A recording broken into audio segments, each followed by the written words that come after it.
Yo, what is going on YouTube? It's Dubpace here, and I am excited to welcome you to my Molten Core tanking guide. As always, timestamps to each of the boss fights will be found in the description below, so let's jump right in. Before I start talking about any of the bosses, I did want to say a general note that you should always try to build and pool your rage before each of these boss fights. Even if I don't explicitly cover this in each fight, please make sure that you do this to ensure that you are generating the most threat possible in the beginning. The first boss that you're going to encounter in Molten Core is Lucifron. Lucifron is one of 5 Flamewaker bosses in MC, and the strategy is relatively simple. For the most part, it seems most guilds stack everything together, the adds and the boss, and then you AoE it down, cleave it down, Goblin Sapper charges right in the beginning. I typically save my cooldowns, although I see not everybody does. Kill the adds first, and be cautious of the adds Dominate Mind ability, which can mind control an off tank or a melee DPS, and since they're caught up in this AoE and cleave, they can die almost instantly. Ensure that you have a shaman assigned to purge this or a priest assigned to dispel the Dominate Mind ability, and kill the adds first, burn the boss. Keep an eye out for Lucifron's curse and impending doom. Make sure that these are being decursed and dispelled from you as the tank, and this should be one of the easiest fights, if not the easiest fight in Molten Core. Good luck. The second boss that you're going to encounter in MC is Magmadar. Magmadar is just a big old core hound, and for the most part, even in pugs, this fight is considered a tank and spank. I save all my cooldowns for this fight to enable my DPS to pump as hard as possible. I typically use my Diamond Flask. I typically use Death Wish. I typically use Recklessness. And the only abilities to really watch out for as a tank in this fight are the Lava Bomb, which casts a fire on the ground. Obviously, don't stand in fire. If you need to move the boss, you need to move the boss. There's a Panic, aka AoE Fear, that happens, but I typically never even realize that it's happening because I have Death Wish popped or Recklessness popped. And then lastly, there is a Frenzy that the hunters have to use Tranquilizing Shot on. This is not even a mechanic. I completely ignore it, and chances are if your hunters are on the ball, you won't even notice that this is part of the fight. The next boss, Gehennas, is another Flamewaker boss, and kind of looks like a copy and paste job from the Lucifron fight. It's one Flamewaker boss with 2 adds. This one's a little bit different. Off of the pole, it is very important that all the tanks and melee DPS use a free action potion, because the adds have an AoE stun ability called Fist of Ragnaros, and you really don't want everybody to get stunned by this. Same strategy though, stack it all up, cleave it down. One twist, which is you need to make sure to not stand in the rain of fire. You can tank this boss anywhere, just make sure there's plenty of room to move the boss if the rain of fire is on top of the melee DPS or on top of the tanks. And I do try to use as many cooldowns as I can, because enough time has passed that you should have Diamond Flask and Death Wish up after Magmadar. Lastly, just make sure that the Gehennas' curse is dispelled from you as soon as possible, because it's worse than a mortal strike. Good luck. And the next boss that you're going to encounter in Molten Core is Garr. Garr is a giant lava elemental with a ton of smaller adds, and the general strategy is standardized across most raid groups. You usually banish some of the adds, you off-tank the adds that aren't banished, and then you put your main tank on the boss. If you are on the boss, it's pretty much a tank and spank. There's not too much to know, but I will say that for our guild, we have our DPS burn the boss first, because Garr has a AoE ability called Anti-Magic Pulse, which can actually dispel some of your very important world buffs. Most notably, the Dire Maul buffs seem to get dispelled a lot. If you are one of the off tanks, it is your responsibility to grab the adds that you're assigned to. Sometimes a hunter will help you out, But you need to look out for Magma Shackles, which is another one of Garr's abilities, which slows you. You can use Blessing of Freedom if you're Alliance. You can use a free action potion. You can have a priest dispel this, but you need to make sure you have some way to get this off of you if you're an off tank, so you can easily grab your adds, place them over on the side near the wall, and if you're the main tank, just tank the boss slightly away from the adds due to something called separation anxiety, which can be triggered if you pull the boss too far away from the adds. After the boss dies, you AoE down the adds, and melee DPS gets out right before the adds explode. If you are one of the tanks, try to pick up banished adds, and if you are tanking an ad that's about to explode, just make sure that your back is facing the wall so you don't go flying into some trash and accidentally aggro. This can actually wipe a raid, so be careful. Good luck on Garr. This is your first chance for a binding. The next boss that we will encounter is Baron Geddon. Baron Geddon is the first fight where you might want to consider wearing fire resistance gear. I'll talk more about that in just a second.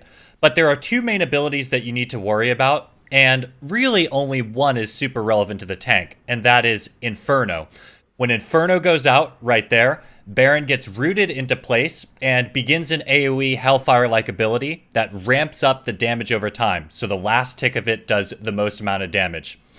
My main method that I tank Baron is without fire resistance gear, and I just go in, deal as much damage and threat as I can in bursts, and then go out with the Inferno. The alternative way is to use fire resistance gear and stay in the whole time, but I don't think it's necessary nor as effective. Lastly, just be careful with Living Bomb. You want to make sure that you're not tanking the boss too close to the Living Bomb spot, and make sure that if you get Living Bomb, the melee gets away from you. Good luck on the second binding. Right after Baron Geddon, you will encounter Shazzrah. Shazzrah is another Flamewaker boss, and he's just a big old mage. The main abilities as a tank to worry about are Blink and Arcane Explosion. And the typical strategy for most guilds is to just burn the boss as fast as possible and try to ensure that Shazzrah cannot blink. If you are in a group with lower DPS, then it's likely that as an off tank, you might be assigned to taunt the boss and either keep him in place where you are or bring him back to the main tank. Just listen to your raid leader, they'll sort it out. If you're the main tank and you are burning the boss, I highly suggest popping all your DPS cooldowns, Death Wish, Diamond Flask, everything like that, and see how much DPS you can pump out. Good luck. Next up is the second to last Flamewaker boss. This is Sulfuron Harbinger. For Sulfuron, similar to all the other Flamewaker bosses, the normal strategy is to group all of the adds together and AoE them down. Before the pull, it's not a bad idea to ask for Shadow Protection because the adds do something called Dark Strike as well as cast Shadow Word Pain. And it is important for the main tank of the boss to pull the boss just slightly away from most of the adds due to the boss's Hand of Ragnaros AoE knockback/stun. Sulfuron is an annoying boss for melee because he has a powerful demoralizing shout, which reduces your attack power. And in addition to that, he also has the most armor out of any of the bosses in MC and all of the bosses in BWL. So you'll notice as a melee, your threat generation isn't as good as the other bosses. So just be aware of that.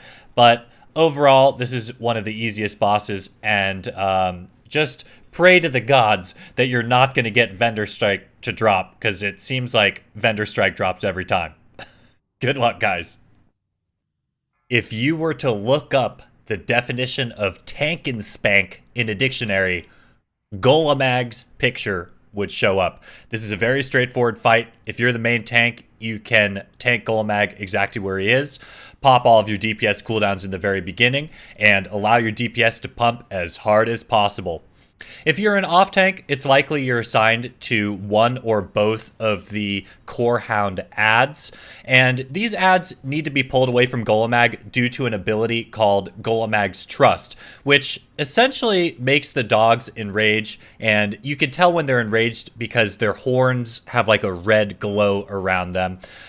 Just pull these away from the raid, make sure you're not tanking them in the raid, and lastly, there is an ability that Golemagg has called Magma Splash. When you're meleeing him, Magma Splash can be applied to you in stacks.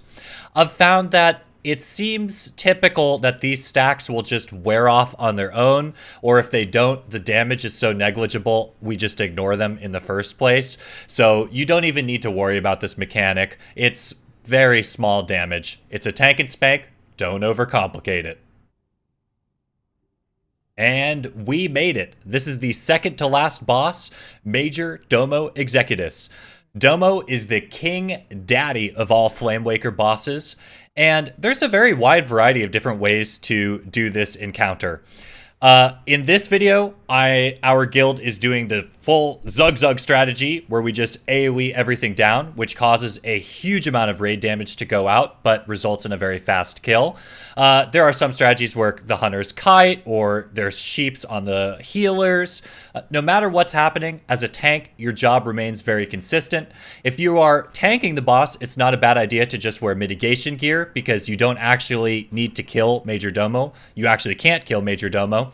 And keep your taunt on cooldown so that when Domo uses his teleport ability, which teleports the tank into the middle of the lava pit, you can just taunt to pick him back up very easily. If you're an off tank and you are not doing the AoE cleave strategy, then just be aware that the ads have a Shadow Shock ability, which nukes heavy AoE damage to nearby raid members. Having shadow protection from the priests is a very good idea before going into this. And lastly, there are 3 different buffs that Domo casts on his ads. 2 different abilities which reflect a little bit of melee damage, and then 1 magic reflect. As a tank, I just ignore these. Good luck, guys. All right, you made it. This is the final boss of Molten Core. This is Ragnaros. Ragnaros, in my opinion, is the hardest boss to tank due to an ability called Wrath of Ragnaros. Shout out to a user named Doris on the Warrior Fight Club Discord for all of this information.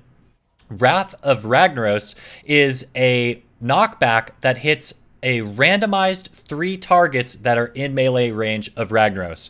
And this includes hunter pets, the Barov trinket, all targets within melee range. So the best strategy is to have everybody in, all of the tanks, all of the melee, to reduce the chances of your main tank getting knocked back from this ability. And every time Wrath of Ragnaros goes out, there is also a full threat wipe. So it's smart to pool your rage and to always taunt right after Wrath of Ragnaros goes out. You can know the timing of this from when Ragnaros says, "Taste the flames of Sulfuron."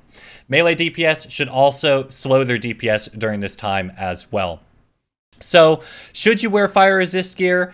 I do in this fight. I like mitigating the elemental fire damage over time that Ragnaros applies, and I like reducing the chance that I will get knocked back if I am targeted as one of the random 3 targets. So with fire resist gear, I feel I never ever get knocked back ever. Other than that, the fight is pretty much a tank and spank. In execute range, I do suggest having your off tanks set up a taunt rotation so that taunt is always on the boss and your warrior DPS can execute freely.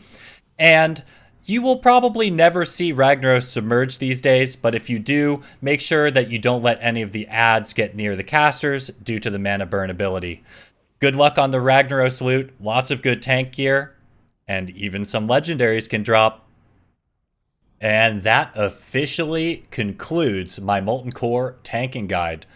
I tried to make this guide as concise as possible, so I'm sure that some people may have some questions about topics that I didn't cover. Please feel free to reach out to me in the comment section below, or catch me on my stream, or through any of the social media listed in the description. Thank you so much for watching, and if you like my content and want to support me, I ask for you to consider subscribing and liking this video. Thanks so much, guys, and good luck out there.